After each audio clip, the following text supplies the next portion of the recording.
Okay, so I will be on next to just give a little bit of the story about Climate Fast. So in 2012, our climate group in Toronto faced a dilemma. How were we going to raise the climate crisis at a time when it was not being talked about in the media and when we had a majority conservative government that was not going to be taking action? To raise the profile of the crisis, we headed up to Ottawa and we held a 12-day fast and vigil on Parliament Hill. There's a photo of us there. We were calling for members of Parliament to sign a pledge, and there's the pledge there. That's for carbon pricing, an end to fossil fuel subsidies, and a renewable energy plan for Canada. Over 4 years, we received pledges from 130 members of Parliament and 14 senators. Our asks were adopted into campaign platforms in 2015, and indeed, we now have a rising price on carbon. But what we learned during this 4-year campaign is that members of Parliament rarely hear from their constituents about this issue. Politicians will rarely get ahead of their constituents on any issue, so how could we mobilize grassroots pressure for climate action? We first focused, many of us were from Toronto, so we focused on the City of Toronto to lobby councillors to fund the city's new climate action plan, Transform TO. We did film screenings all over the city in different neighborhoods to find supporters. We used petitions to gather support. We can present petitions in advance of the budget at City Hall. And we used pledges again. We also brought many people down to City Hall to depute, including this class of students that came with their teacher, James Snutzinger. They got their counselor on board to support the full funding of Transform TO. So in the second year, 2018 of our campaign, this is the city budget chief holding his signed pledge to fully fund Transform TO. The first year, they only funded it 20%. So this was a real success to get the full funding in the second year. So in considering the challenge of building an ever larger grassroots movement, we hit upon this idea of kitchen table climate conversations. It's our understanding that people will work for change when they realize that action is urgently needed. They understand the challenge, that there is a choice, that we can respond in an effective way. And if we don't respond in an effective way, that's going to be a problem. And when they know what changes are needed, what we need to do. And to get there, we need to talk about it. We don't talk about climate enough. So we decided to help start those conversations. We base our work on values. So we start with a question for people. Why do you care? What would motivate you to get involved in working on the climate issue? So think about it. What would be your motivation? You may be inspired by caring about the youth. And here are the climate striking youth who are telling us every Friday that action is required. This is their future.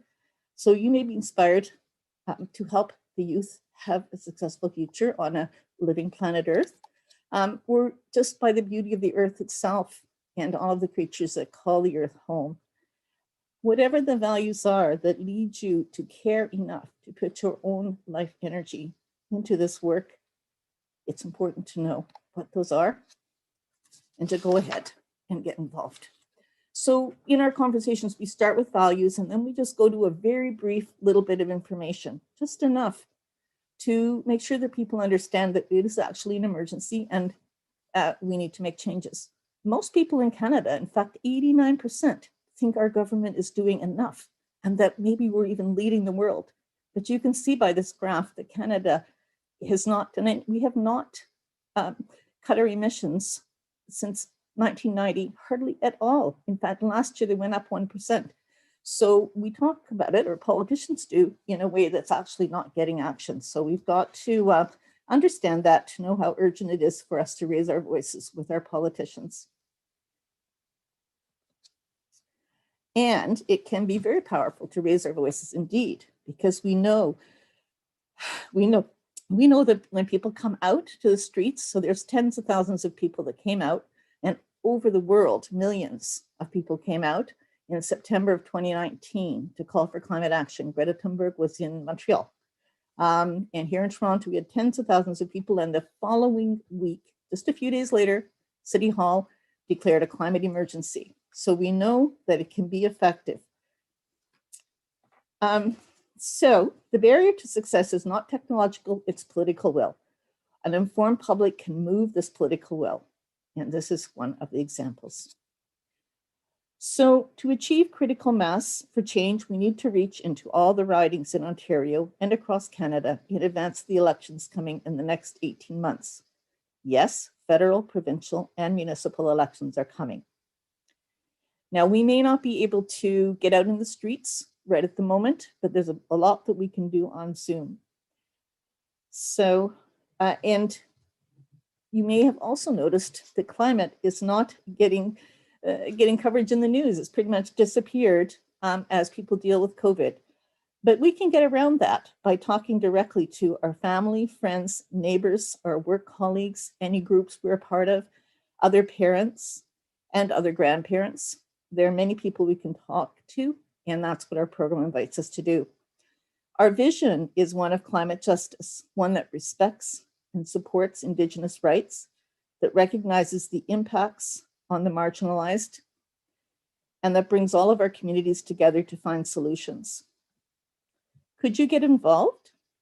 Would you host a conversation in your community? Check out our resources on climateconversations.ca or send us an email. We've just finished a 4-session training. All our recordings are up on our YouTube page, and we will set up another training soon. We want to work with you. If you want to host a conversation, or you want to volunteer, or you want to attend a mobilizing meeting this weekend, or help out in any other way, be sure to fill out the survey and let us know what it is that you want to contribute. I believe the survey link will be in the chat. What we're doing with Project Drawdown, with Climate Fest, and with the Kitchen Table Climate Conversations is that we are telling a new story about the future. A story where we respond to the crisis we are in today with a positive, proactive campaign that can and will make a difference. Will you make us part of your story, the story of your life? And will you think about what we can tell our children and grandchildren? What will we tell them about this point in history? We just have these next few years to do this turnaround. Will we tell them that we found the solutions and we implemented them? This is my grandson, Jack, and I would like to tell him that we have done that in his lifetime. Let's create this beautiful future together. Thanks, Lyn. Yes, we are doing it for the coming generations. The Indigenous people say for the next 7 generations.